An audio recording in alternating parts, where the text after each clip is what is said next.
Hey guys, welcome to the asset class. He's Jesse. My man Earl. Look, we're going to do a quick disclaimer here. All this information that you're gathering here today is for educational purposes. We always encourage you to reach out to professionals, to do your own research. And as you learn more, each one, reach one, teach one, because that's how we grow the community. 1000%. And that could not be any more important than now in these times. And it's interesting because every episode, it feels like we almost talking about the same kind of theme, because each week is just more built and piled on to what we've already been talking about in great detail. So when we talk about Davos last week, where all of the leaders in the world convene to, the financial big dog in the world, where they convene to talk about opportunities and really plot out how the world is getting ready to move over the next span of time or whatever. The next 3 quarters are already decided. 100%. It's just who's in the know. 100%. 100%. It's insane to kind of see how the world actually works. When I was in the military, I had my view of the world at that time, and obviously that was shaped by the role that I was in, wearing the uniform. And I thought my perspective was bigger because I was getting exposed to different things that are happening in the world. Like, I was actually being deployed to these locations and seeing different things, living in Germany and all kinds of stuff. Well, as I'm getting older and like really understanding how this world works and how the key players are moving in silence and making decisions that influence everything that I know and everything that, who I love, what they know. Like, these are the real big dogs. When they talk, shit happens. So it's interesting really to kind of watch how we were represented as a nation from what you picked up from all the clips that have been released as far as how Davos went. Were there any speeches or instances that kind of jumped out to you based on what you picked up from Davos? The biggest takeaway I have from Davos is that no matter what is said, what's put in the press, at the end of the day, nations want to make money. So regardless of what people said in the press about President Trump, about the administration, about tariffs and foreign domestic policy, when there is an opportunity to smooth things over, even if it's only smoothed over for 2 weeks, because we never really know what's going on with this administration. It moves and meanders unlike anything we've seen in American history. When the opportunity to say, hey, we would still like to work as a collective and we would love to make money together. The United States is still the largest consumer base in the world, at least for now. Very soon, that is going to be Mother Africa, and her many nations is going to be the #1 consumer on the planet. But for today, it is North America.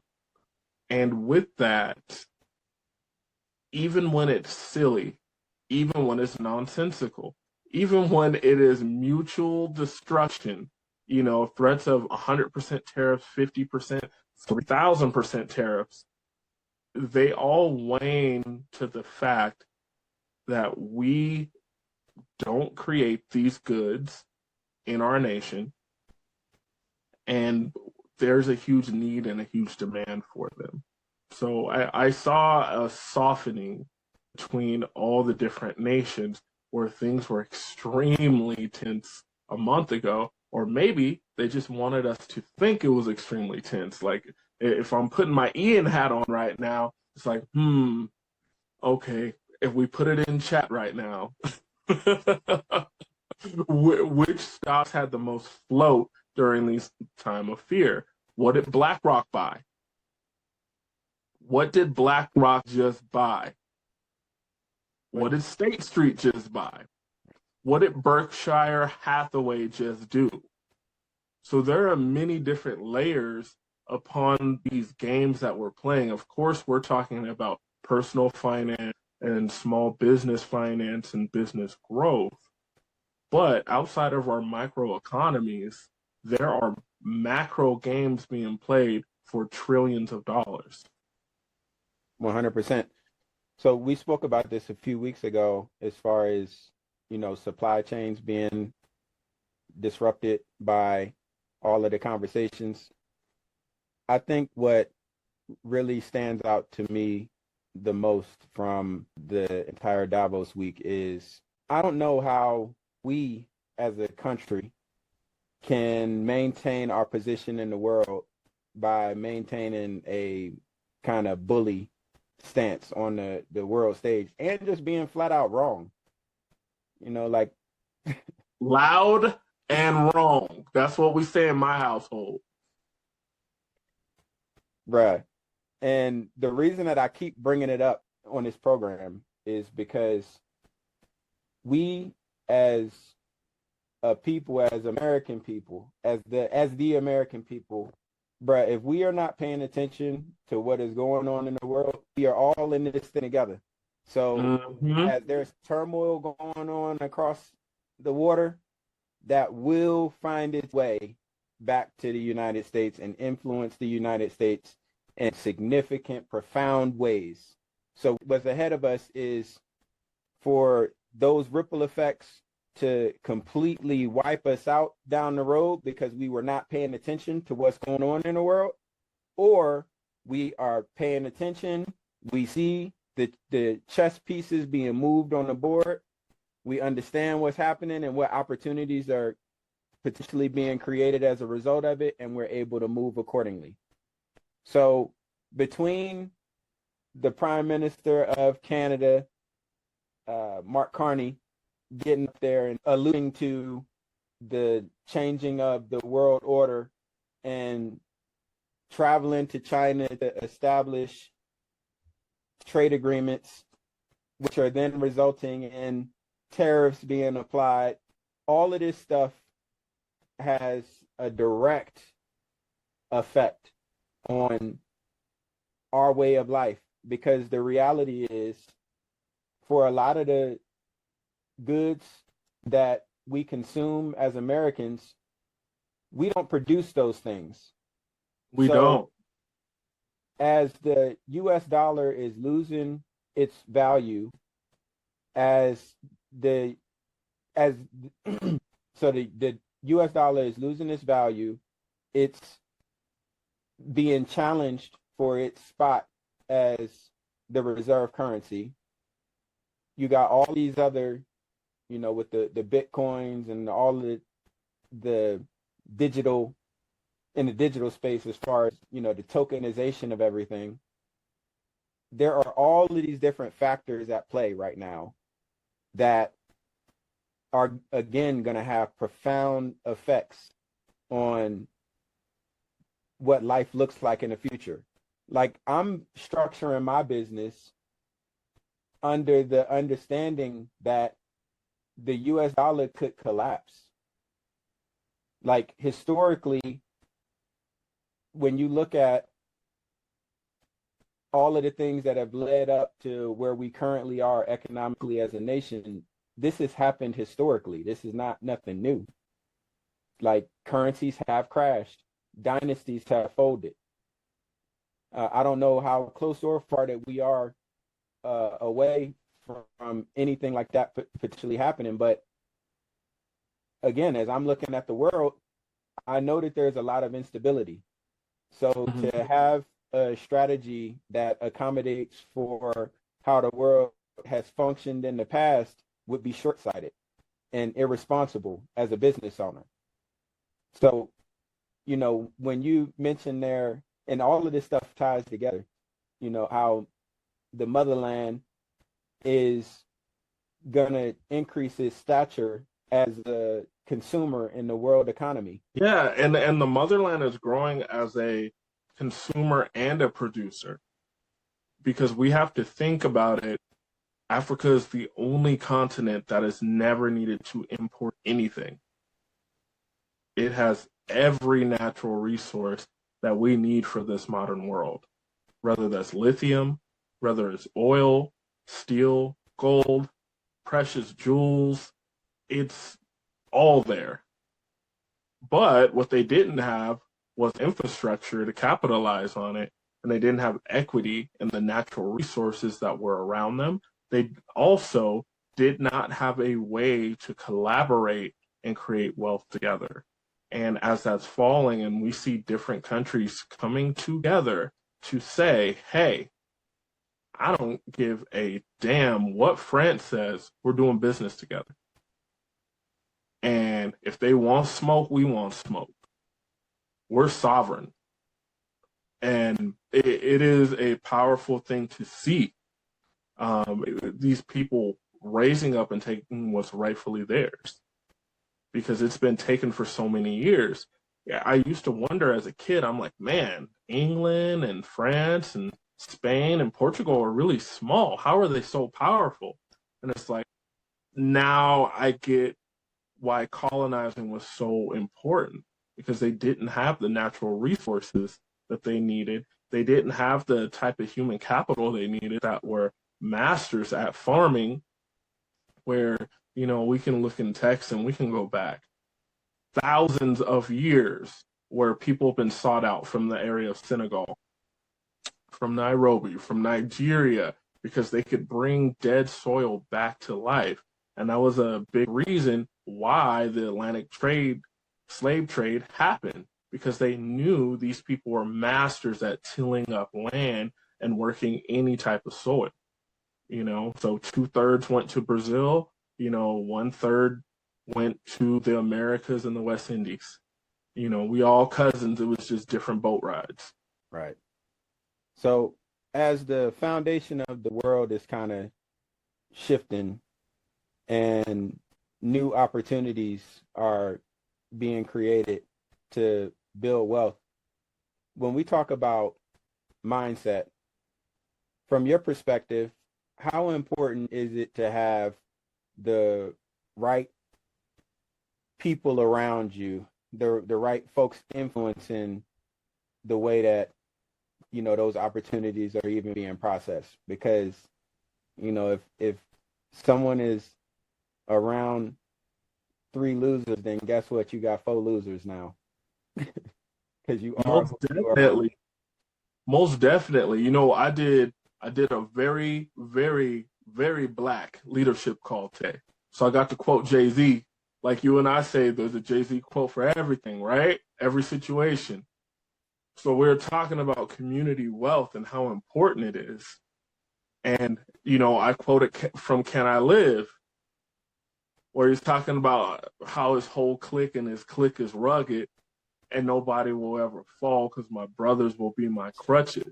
And that bar went over a lot of people's heads, where he's saying, look, I'm around people that control their own mind, they control their own emotions, and they control their own destiny. They have equity in what they do. And if I ever fall on hard times, I have brothers that I could lean on, where I could use my mind, my drive, and their enterprise to get back and more. And that's needed in entrepreneurship. The only reason I'm having success now is because, boy, I have hit the dirt so hard. In the past, it's a part of entrepreneurship. And that's how people very quickly find out if it's for you or not. Same thing, in the South, we say about football. You have those 2 days in the hot sun. It turned a lot of big boys into basketball players. Was like, bro, you are 6'7", 290. Why are you playing basketball? Shoe, it's AC in here. I hear you. So with that mindset piece, we always have to begin with the end at mind. If you are taking advice If you are taking constructive criticism from someone who's never constructed anything, what are you doing? You're moving off of hypotheses, you know, and we're going to touch on this later, but it's like the people that are trying to apply Machiavellian principles while working at King Supers. It's like, that's not how that works. You need to work yourself into a more leveraged position before you can even think about those kind of things. You have the absolute worst mindset for what you have going on. But it's counterintuitive to the tribal man.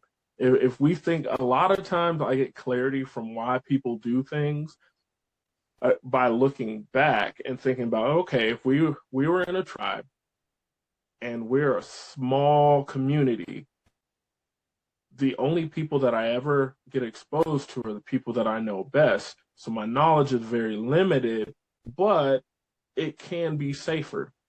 Versus we have this multitude of people from all over the world, different languages translated. We have the accords and thoughts from people thousands of years ago is completely different. So it's a little bit harder to gauge what information to take. So we go back to our tribal mind and we listen to the people closest around us. And that's okay if they're winners. If you are around people who are building lives that echo what you want your life, how you want your life to make sounds, how you want to play your music, then you're in a great position. If you're like most people, like myself, I did not have that. I didn't grow up wanting to be like people. I grew up around a bunch of people I didn't want to be like. So, with that, you are the master at combining the inner business strategy with mindset.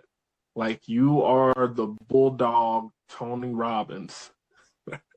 How do you feel like you got here as a person? On that journey, we talk about it all the time, putting the time in, putting the years in. But what does that feel like? What did that look like for you to get to where you are now?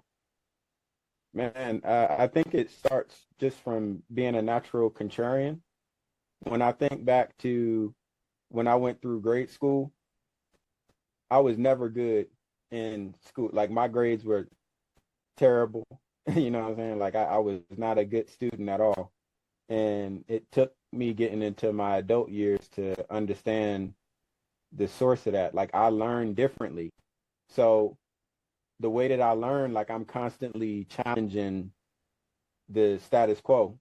And that's just like naturally who I've been. So it influences my mindset significantly because I can't just process status quo as it is. My mind don't work that way. Just because it's been that way don't mean that it has to be that way. So, like, that's a huge part of it. If my mindset were not what it has always been, then I would have stayed in the military and retired out. Mm-hmm. My entire existence has been going against the grain and figuring it out. If it don't sit well in my spirit, I got to challenge it. And in that, it's put me in space to amass a lot of different experiences, because being that contrarian that, got to figure it out in order to, make things move, it's just what comes along with it. Now, to that point, one of the things that's so interesting about my contrarian mindset, the nature of who I am as an individual. So I was late coming to film tonight, and it was because one of my client meetings ran over. Because when we're looking at the financials from the beginning of the year to now, we are below where we need to be in order to hit our 21% growth plan for the year. And if we don't get our sales piece really tightened up, then that 21% goal is just going to be a shot in the dark that, it's never going to come to fruition. Mm-hmm. Well, as we're having that conversation, that led to, well, it's like, look, man, the phone is ringing crazy. We got more work than we can shake a stick at. Our one master technician worked 70 hours last week, and we don't have nobody else. Like, it's no way that we can bring in more sales with the extreme bottleneck that we're having right now. Like, it's insane. Mm-hmm. So, given that they are in the trades industry, sourcing quality candidates in the trades world is interesting because a lot of the talented folks are already put up. Like, they already got jobs that have decent pay and benefits, or they're getting ready to retire. They you know what I mean? Like, the real experienced people, the experienced electricians, the experienced plumbers, the experienced HVAC technicians, the experienced carpenters. A lot of those folks, again, if they're experienced and they're good, like actually good at what they do, it's a tough market to find the experience. Well, my client was telling me about the interviewing process for a few candidates recently. And as we were talking about these 4 candidates, 3 of them were horror stories. And the other, all of the markers were hit during the interview, but the challenge was that particular technician every other week can only work 30 hours because that technician has their son every other week. Mm. So given that availability limitation, my clients were pretty much like, we can't accommodate for that. Well, if I didn't have the contrarian mindset that I have, then that would have just been the end of that conversation. Mm-hmm. But the way that my mind works is, if that technician, so for example, one of the answers that the technician gave during the interview, he was asked how he handles callbacks, and the technician was like, "Hey man, callbacks, that's on my time. Like, if I don't deliver a quality product, I got to go back on my time to fix that. Like, that's my burden." And generally, technicians do not have that kind of approach to that's extreme accountability. Right. That's generally not how that, it's just like, hey, if it's shit happens, so if I gotta go back, I gotta go back. And it's like, no, that's not actually how that works. Because, like, yes and no. It does work like that in the sense of you do have to go back. But the more important piece is, we are paying payroll twice to get paid once. So, or 3 times, depending on how many callbacks that we have for any particular job. So that ends up like blowing the margins completely out of the water. So that to interview somebody that has that kind of self accountability and awareness, that's a huge trait. So we are disqualifying this individual altogether because they're not available for 40 hours every week. Well, it doesn't necessarily have to be that way, right? If we can structure accommodations that benefit the goals and objectives of the company, then we absolutely can offer that as an opportunity for that person, because the limitations that person has as far as being able to work, because a lot of companies process what he told them the same way that you did, which is, yeah, we can't. It's nothing that we can do about that. Like, we need you. And the 30 hours, that ain't gonna cut it. That is a limitation that he's been dealing with for quite a while. So to actually find an employer that's willing to offer those types of accommodations, what type of value do you think that that employee is going to bring back to the company over the term of their employment? Right? Like, these other companies didn't even give me a shot, and you did.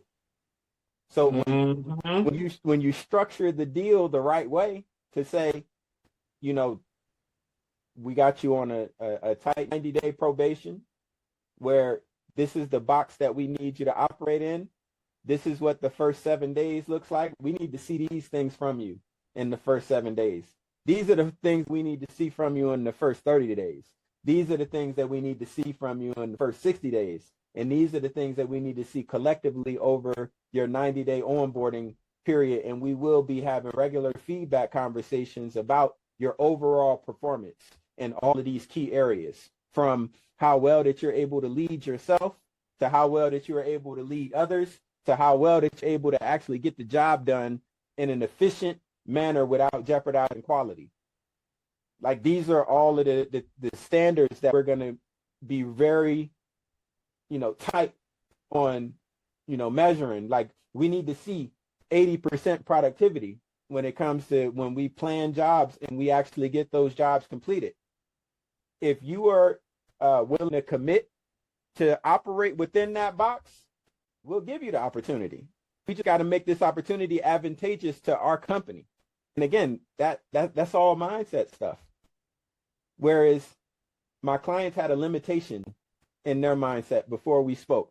But again, my contrarian mind, like how I view things, it's like, no, if that person is the right hire, like if they truly are the right person, if the only disqualifier during that interview was their lack of availability every other week because they have their son, we can work around that. Why wouldn't we be able to work around that? Why would we not want to work around that? Right. So many thoughts come to me as you gave that beautiful story. That's a great reason to be late, to keep another American employed, someone who was doing the right thing, who's taking care of his seat, who's, and this person's working his butt off. That's amazing. And kudos to you for having that mindset, which I also have myself. And my grades would flip-flop in school, where I'd have like a 4.4 GPA and I would be on the news, or they're calling my mom like, I don't understand. He's really smart, but I just had no interest in the subject because it was so flat. It lacked depth to me, so I would get bored. And, there's a great Robert Kiyosaki book. It is called Why A Students Work for C Students and B Students Work at the Government. And he talks about the different mindsets that come with this, Prussian teaching model that we have here in the United States, where a lot of things that we misconstrue as intelligence is obedience. And not too many people like to hear that, because intelligence is really the speed and ability that you can adapt to something new and different, how you can absorb the information. It doesn't necessarily mean you need to absorb it quickly. A lot of the most brilliant chemists that I've ever met in my life, the only class that they didn't get an A in college was chemistry. So they became a chemist. So that means they didn't absorb the information quickly. So it was something they had to go above and beyond to master. So I love that. And everything that you said perfectly segues into, alignment, which I think is key and pivotal in whatever you're doing. We have to make sure that the goals that you're setting, your daily habits, and your standards, introspection, and reflection on what you're doing all line up. Goals are not powerful without standards and habits. Everybody has the same goals for the most part. We want to be fruitful as far as capital and money. We would like to be healthy and have nice bodies, whatever that looks like to us. Some people want to be thinner. Some people want to be thick. Like thick is in right now. People want to be thick. Some people want to be powerful. Some people want to be whatever. Having the goal itself doesn't mean anything. You know, I was talking to a gal that I mentor today, and I asked her how her dials went. She's dialing her leads. She's building her book of business. She's becoming a professional. She's looking to go from part-time to full-time. And that's the process I take my people through. Other people are like, oh, I'll just pay for everything for you and whatnot. But then they don't develop the entrepreneurial mindset. So it's like you're in a business, but you're not an entrepreneur. You're a worker. You're calling me, asking me to do things where the entrepreneur said, hey, I got this and this and this done. Do you have any feedback for how I could do this better or any opportunities that I missed out on? What do you think about this and this and this? I want them to be an entrepreneur and a problem solver. So today she made her dials. She made a few hundred dials today, and she made 2 sales, which is awesome. It's all good. She's like, oh, I wanted more. I wanted this. I wanted that. And I was like, how many times have you ever heard me celebrate a result? She's like, what do you mean? When do you hear me celebrate the sale? And she's like, well, you do celebrate us when we're doing a good job. And I was like, I celebrate you guys when you make the dials, when you go to the networking events, when you do your CEs, when you're going out here and you're getting extra education to enhance yourself. We celebrate the disciplines because we can't control the results. If we could choose the result, everyone would just say, okay, cool. I am abundant. I have a 6-pack and I got an 8-figure bank account. I have someone who loves me. Everyone in my family is healthy and the world is at peace. It's beautiful. But we can't do that. So what we have to do is make sure we set a standard, because if it's worth doing any day, it's worth doing every day. So that's why I think alignment is so powerful. When you look at someone and their morals and their movement lines up together, that's a dangerous person. Where they're saying, this is what I believe. You see how they treat others. You see the standard that they hold on themselves. And you see that it's tied into their motivation to keep it going. Boy, that's a dangerous person. And I don't say dangerous in a bad way, like they're going to cause harm. They are dangerous because most people are useless. This is a useful person that is channeling their energy into something that means something to them. And that meaning has significance because that person gave it significance, not because it was given or requested from someone else. So when we think about alignment, like, you know, you guys always hear me talking about alignment of tax planning with personal wealth, with business growth, with estate planning, because when every single dollar you have in your plan is aligned, your dollars work for your best interest, and that pays the best dividend. Whereas when they're not aligned, they're fighting each other. When you think about alignment in being a business coach and being a father, being a strong Black man, what is the weight of alignment to you in your mind? Right. Under the guise that you set forth there is everything.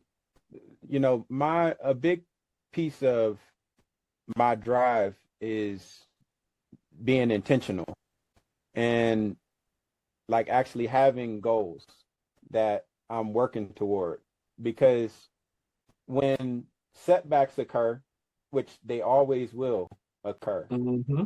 when that why isn't like concretely identified and just like truly cemented, then it's very easy to kind of get moved off of one's square as the different trials and tribulations happen in life. So, you know, those goals, having goals are absolutely critical. But I think even more important than having those goals are having the discipline and resilience to stick to them. Because Mm-hmm.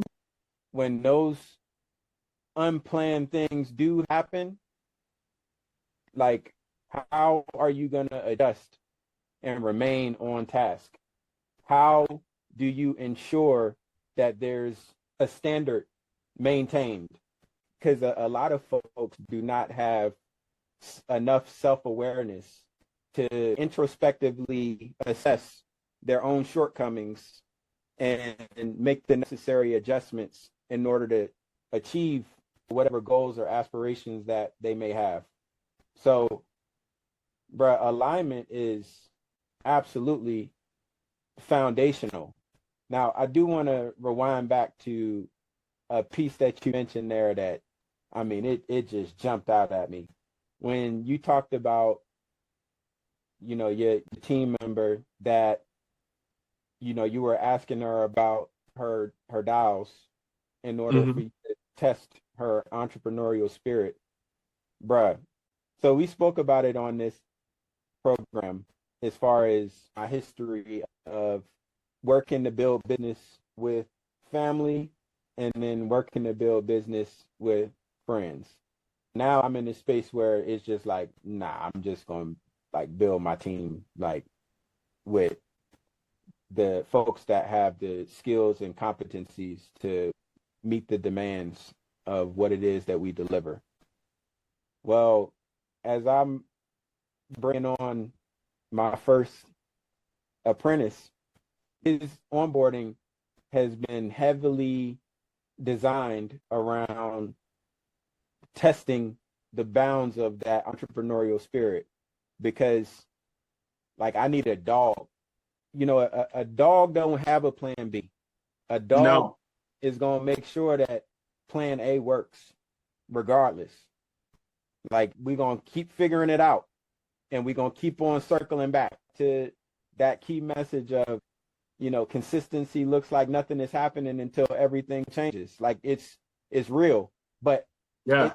it takes that dog spirit to really, through all adversity, make something shake. And when I think about what my team is going to look like in the future, I can't have folks on my team that don't have like that dog. I take that back because there's different roles, different skill sets. So for the administrative roles, the folks that are like pushing paperwork and, well, pushing AI, not paperwork, pushing AI to advance the goals and objectives of the company. Those folks, they don't necessarily got a front face and, it's more task oriented type stuff that has to be done. But when it comes to on the coaching side of actually being able to move clients, and when I say move clients, that is, there are tons of geniuses in the world that couldn't force somebody with a gun. They couldn't make somebody do something. Like, they just don't Yeah. have. They don't have influence. No, they don't. Or credibility, right? Like, because someone could have the skills and not have the credibility for their skills to even matter.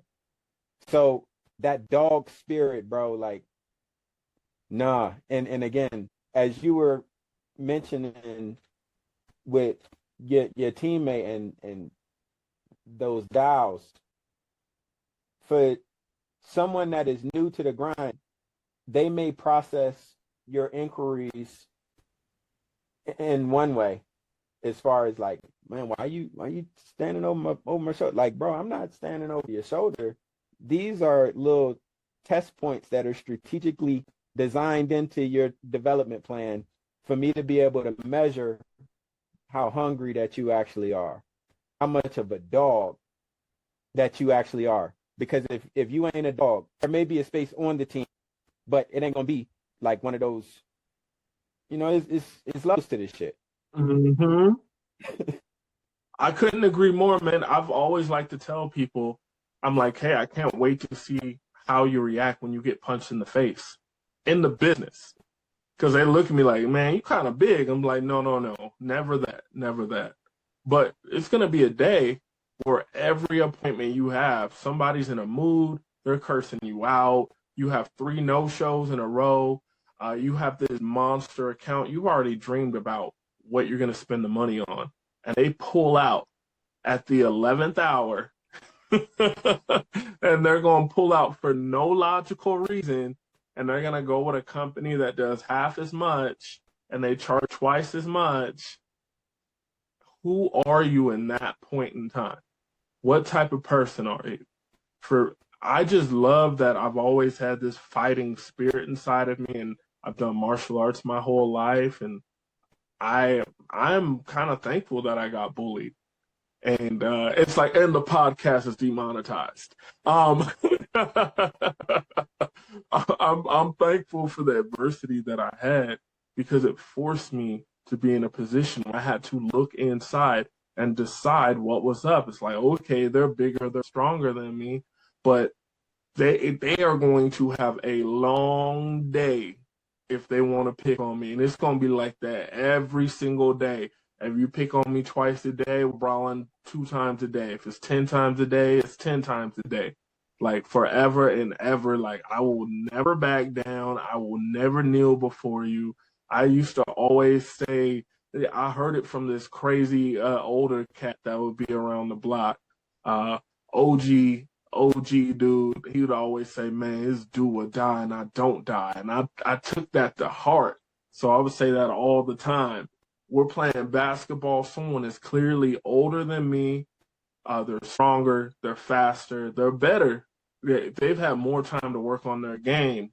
We're playing again and again and again until I beat you, until I figure you out, until I can compete with you. And whether it was that, video games, whatever. So I look at it the same way, where I remember when I was in the travel space, I had a mentor who was wise beyond his years, still do business with him. Super smart guy. He's a year younger than me, which is wise beyond his years. And this guy, I told him, I was like, I think I'm ready to start doing my own meetings. Will you train me how to do them? And he was like, you are ready to do your own meetings. And no, I won't train you. So he gave me the PowerPoint. He said, hey, do 5 meetings a day for the next 6 weeks, and you'll be good to go. And I was like, okay, is this just a test? Like, I'm going to do this, and then he's going to train me? Man, I'm taking these L's. I'm doing 5 meetings a day, and these are warm market people. So these are people that I met. So I went out and got 10 phone numbers every single day, and I called these people and invited them to coffee. So we're talking about, like, I'm going out, meeting the people, making the connection, then bringing them to the presentation just for them to curve me as hard as humanly possible to my face and take that L with a smile and keep it pushing. So I remember I went through 5 of the 6 weeks, straight no's. And I'm reading this book called Go for No, and it's got me hyped. And you know, I am like that typical high school player that's like, come on, man, pain is glory more. So I'm just going harder. And I get to week 6, and every single person said yes. I kid you not. Like my first 10 meetings, 10 people in a row all hopped on the plan. And it was funny because I got myself so jacked up about going for no, because no's pay you more than yeses. If you've been around the business game, you already know what I'm talking about. If not, go read that book, Go for No. I promise you it will make sense. This is not a Jedi mind trick. And I was getting pissed. I was like, nobody will tell me no. So I started going even faster. And then that month, I ended up breaking a record. I ended up making 32 sales from War Market. And then, you know, I see that mentor, and he was like, you see why I didn't train you? And we just laughed. Consistency looks like nothing is happening until everything changes. Exactly. Big facts. Big facts. Bro, man, you have to make the numbers your friends. The law of large numbers says that once we have a sample size big enough that we can see trends, And if you are a person who is half decent at what you're doing and you have a half decent product and people don't hate you, you are going to have a certain closing ratio. And that's bottom of the barrel. Now, we can increase things if we can start getting that posture right. And I don't just mean your backbone, but how you handle people when they say, I don't know if this is right for me. And you say, you know what? I think you might be right. I only work with really serious people. I want to change their life. This might not be for you. There's a lot of people on Facebook to reach out. And you get, whoa, whoa, whoa. That's posture right there to take the sell away and let them know. But even how that's delivered though, like you got to have the chutzpah to even be able to deliver that, because the wrong person can deliver that same message and they just gonna be like, all right, cool, yeah, I guess it ain't for me. Like, yeah. You're right. Hey, maybe this isn't for you. You can get on Facebook and you can find someone, connect with someone. You say it like that, they're gonna be like, yeah, I'm gonna find somebody who looks nothing like you. That's a guarantee. So you have to have that posture. You got to develop that. And then also, like Alex Hormozy, I love the way he frames it, where he talks about, when you're going through really, really hard times, when you're in the process of becoming more than what you were in the past, you're on this highway to get closer to your potential. It sucks. You're going through the suck. And someone comes over and they're like, hey, does this feel hard to you? And you're like, yeah, it's really hard. And it's like, did you expect it to be easy? No. And it's like, hey, this is what hard feels like. And just know that hard's not going to be for forever. And then it's like a weight off your shoulder. You're like, cool, I'm not crazy. Like, this is hard. I've done hard things before. We can do hard things. People are incredible creatures. We are capable of so much love and creation and empathy and enterprise, so many different things. But sometimes we have to be reminded, like, yo, what you're going through is really hard, and it's okay that it feels heavy. Just know you won't have to carry it forever. And in the meantime, you're building the muscles to be able to carry it. So, yeah, we're on the same page there. You got to have that. Boy, you can't be no softy. Even if you're deeply empathic and whatnot, you better have that fire in you. And there's a color system I love to use based on Myers-Briggs. We learned it from Mark Aceta. He's a great mindset coach. They call him the millionaire maker because he's made like 1,000 millionaires in his career. And, each color appeals to a different emotion. So like yellow is your appeal to humanity, to animals, to actual emotion. And when people are dysfunctional in that color, that's when they're kind of wimpy and everything breaks them. It could be the most unqualified person in the world to say something to them like, they said I'll never make it. I was like, the dude with no teeth? That's the dude that broke your will? So even when we have people that are yellow like that, I'm like, look, if you actually care about people and you're not just saying this for likes, then you got to go through hell and high water to take care of those people. If you're actually making this business because you want to make enough money to change your community, to fund your nonprofit, to do whatever is deeply entrenched in your why, then you can't let anybody get in between you and that.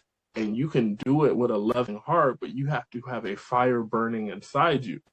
And then for people who are more like where I was when I started business, I was a little too fiery. I had to chill. Because I was laying into people. I'm like, you're the reason that the Black community is not prospering because you're not believing. Like, man, I was going Macho Man Randy Savage on people. I had to reconnect more to my yellow side. And it was cool to have that drive and to have that belief in myself and to be able to say what I needed to say, to not have my throat chakra jammed, as they say, but to do it in a way where people could receive the message and I could actually influence them into taking steps. to move on to the next part. So man, we just dropping fireballs today. I know the classmates are taking crazy notes. The crazy part about it is, and it don't stop. No. No, it sure don't stop. You know, our podcast is different because we really do this. And when we say that, it's not just a tagline or a catchphrase. Both of us are building business. He was late on this call because he was helping out a client.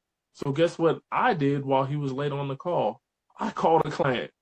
I did some more business. I set up 3 meetings for tomorrow.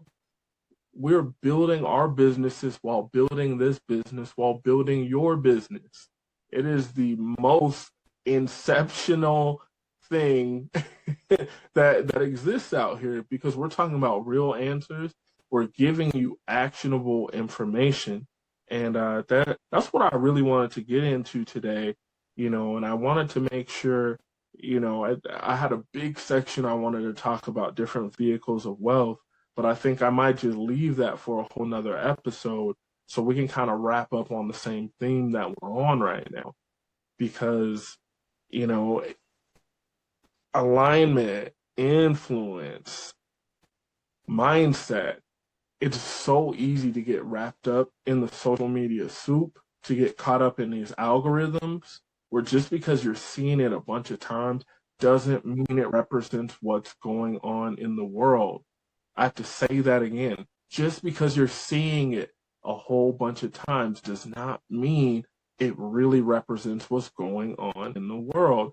I saw this songwriter, he posted a hilarious reel on Instagram. I never take anything too deep, especially when somebody's making fun of my profession. I think it's hilarious. I'm like, man, that's funny. Some of these people are like that. Well, back to helping these people making this money. Because I really do this.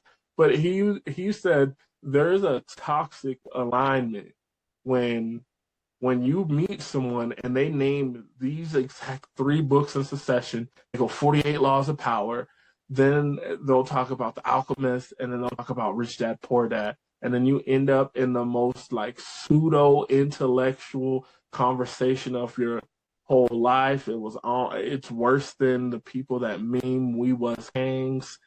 And it made me laugh so much. But on a real level, I see people take influencers like, there's a certain dude, I don't even want to say his name, I don't want to make him more famous. There's a certain bald dude who's all over social media telling people the craziest advice. He's built his following very much so like a cult, where it starts off with pretty solid advice, where it's like, hey, profits are better than wages. Okay, that's a fact. When you're building a business, you're going to get more tax deduction. That's also a fact. When you become a successful business owner, you'll have a different magnetism around women and men than when you were working your job for most parts. You're like, yeah, that's a fact too. And then he's like, and then you got to slap a woman to make her respect you. He's like, whoa, whoa, whoa, whoa. You know, where he throws out these wild ideas and people are so entrenched in what he's saying and the way that he represents things. We always say on this podcast that representation matters heavily. That's why we have Freedom Media Group here. That's why we have the asset class, so that we can represent ourselves, because we're just like you. So when we represent us, we're representing us. But one of the biggest things that I keep seeing over and over again, 48 Laws of Power, people start doing just anything. There's this book, 48 Laws of Power by Robert Greene. Now, let me say this. Robert Greene is a genius. I think his books are phenomenal. They are so powerful. I think that people will take this one book. So this book was meant to show you how people manipulate you and how to move strategically to not be manipulated. Where a lot of people will take this book and they want to start applying Machiavellian principles on everybody that works at Taco Bell. Like, dog, what is you doing? Are you trying to be the taco lord? Like, are you going to have all the Taco Bells ringing? it doesn't even make sense. It doesn't align with your goals. What people really need to be reading from him is something like Mastery, where you can learn about what it takes in the inner workings to become world class at what matters to you. You know, a lot of people will bring up Malcolm G. Gladwell, 10,000 Hours. That's also a phenomenal book. They're both phenomenal, boring books. Like, they're not exciting, but the information inside them will change your life if you apply it. So I wanted to make sure that I got out and I said that. And it's not necessarily the book, but it's like the type of person you have to be to wield that information where it's amoral. So it's not moral or immoral, it's amoral. It's the gray area. And it's based on you deciding if it's good or bad, the way that you're treating people, if it's good or bad. And I think a lot of people haven't done the self-inventory to be able to wield that power without it altering their personality. So I've seen a lot of people get weird after that book. I've seen people, way too many people, especially people in a certain network marketing company, get all crazy about Rich Dad, Poor Dad. I think it's a phenomenal introduction to why entrepreneurship makes sense for a lot of people, why you should have some business, or why you should have some ownership in business. But I don't look at Robert Kiyosaki as the end-all be-all, because he doesn't believe, he will get on stage and tell you he doesn't believe in investing in the stock market. He's like, I'm a capitalist. I create stocks. And then 2 weeks later, you're following him on Facebook, and he's telling you about buying shorts and selling puts so he could build his empire to buy more real estate. And you're like, wait, but that's investing in the stock market, Robert. You know, we have to realize that these people have agendas, and we have to realize what that agenda is and what we're supposed to get from the book. So the last thing I'll say before I pass it to you, because I know you have some thoughts on this, is you read these same books, you talk to these same people, both the great thinkers and the pseudo-intellectuals. I think it can be so dangerous to be in those echo chambers, whether we're talking about identity politics or even something like the FIRE community, which it kind of came from the Dave Ramsey community, which I think Dave Ramsey's phenomenal at getting people out of debt that spend more money than they have. He's good at that. Anything else, please don't listen to him. It doesn't make sense. And he does not follow his own principles and guidelines. He has credit. He has permanent life insurance. He has all this stuff that he tells people not to listen to because he wants to be the big voice. He always makes fun of people like me. He says, I help more people than you in 1 month than you will in your whole life. And I'm like, well, you kind of help them in a mediocre way where I help them in an astronomical way. So let's measure it that way first, Dave. But, this FIRE community, I was getting tagged in different little groups saying, hey, you should check this out. Hey, you should check this out. I look at it. They are telling people to get rid of their permanent life insurance, to not worry about passing legacy forward, but to get their bills as low as possible and to hyper fund their retirement so they could retire at like 55 and live on a super, super small income, but say that you're retired at 55 and you're not working. And I'm just like, so you are teaching people how to be broke twice. Like, tell me if I'm wrong. If I have to live my whole life where every single nickel, penny, and dime is pushed into retirement so I can retire early, but my early retirement money is actually pretty small, so I can only live off a tiny amount of money, but I don't have a job? Huh? That's why when we talk about holistic wealth planning, it is not necessarily a number, because most of the super successful people I know will never retire, but they're financially free. They have enough money coming in every single month for forever or they would never have to work. So they get to work on the things that matter most to them. But I would love, Jesse, to be able to get, some of your perspective on, whether it's some of these Instagram, TikTok people, or even the books, the 48 Laws of Power, Rich Dad, Poor Dad, that kind of stuff. I think that it all ties back to the central theme of mindset and the resources that we tap into in order to expand and grow our mindsets.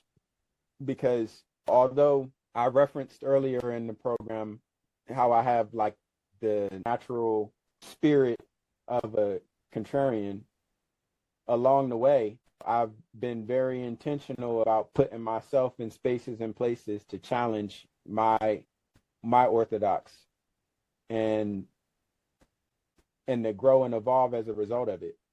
So yeah, I think it all ties back to that key theme and what it is that we're doing as people to constantly challenge ourselves to grow and evolve, rather that be through the various social media resources and what's going on social media, or if it's books or what have you. Just not being comfortable, not being complacent, continuing to be intentional, having standards and the self-reflection to understand when necessary adjustments need to be made for the greater good. So to kind of summarize everything up and put a nice little pretty bow on all of this, these are not the times to allow ourselves to be distracted from the noise. These are the times for us to recognize that the world is shifting up under our feet, and the mindsets that we have as that foundation is shifting is going to make all of the difference in the world as to what it's going to look like when things start to settle in place as the new world order kind of starts to reveal itself. So we don't have the luxury of complacency. We don't have the luxury of comfortability. Like, these are the times that are going to be the difference in how future generations of our families are going to look. So it's time to get to it, my brother. I love that. It's time to get to it. Let's get to work. I would encourage all the classmates to pull out a journal, write down your goals, write down your standards, and write down what alignment looks like for you before the next episode. This has been the Asset Class. He's Jesse. My man, Earl. Thank you for listening.